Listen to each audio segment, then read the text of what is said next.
തമിഴ്നാട് മുഖ്യമന്ത്രിയായി വിജയ് അധികാരം ഏറ്റെടുത്തിരിക്കുകയാണ്.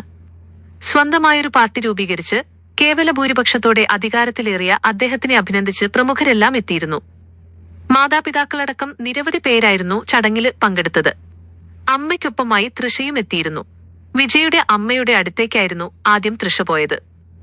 സന്തോഷത്തോടെ തൃഷയെ കെട്ടിപ്പിടിക്കുകയായിരുന്നു ലത. ചടങ്ങിലുടനീളം നിറഞ്ഞുനിന്ന തൃഷയെക്കുറിച്ച് വ്യത്യസ്ത തരത്തിലുള്ള അഭിപ്രായങ്ങളാണ് ഉയർന്നത്. നിരവധി പേരാണ് നടിയെ രൂക്ഷമായി വിമർശിച്ച് രംഗത്തെത്തിയത്.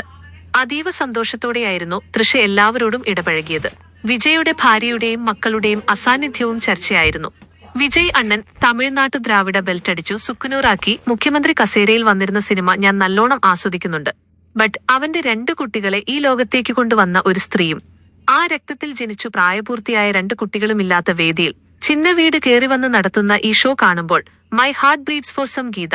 ഒരു ജീവിതം തുടങ്ങി ഭർത്താവിന്റെ ഫെയിമിന് കോട്ടം തട്ടാതെ കുഞ്ഞുങ്ങളെ വളർത്തി കുടുംബം കെട്ടിപ്പടുത്തിക്കൊണ്ടുവന്ന ഒരു സ്ത്രീക്ക് അയാളുടെ വിജയത്തിന്റെ ഉച്ചഘട്ടത്തിൽ ഒരു സാക്ഷി പോലും അല്ലാതായി പോകുക, മറ്റൊരു സ്ത്രീ ഒരു തരി ഉളുപ്പില്ലാതെ ആ സ്ഥാനം അലങ്കരിക്കുക എന്നത് പൊളിറ്റിക്കലി സന്തോഷം, പേഴ്സണലി സങ്കടം എന്നുമായിരുന്നു നിഷ കുറിച്ചത്. സ്വന്തം മകനില്ല, മകളില്ല, ഭാര്യയില്ല, എന്നിട്ട് മുന്നിൽ കൊണ്ട് നിർത്തിയേക്കുന്നത് മകനും ഭാര്യയും തന്നെ അവഗണിക്കാനും ഡിവോഴ്സ് പെറ്റീഷൻ ഫയൽ ചെയ്യാൻ കാരണക്കാരിയായ തൃഷയെയും.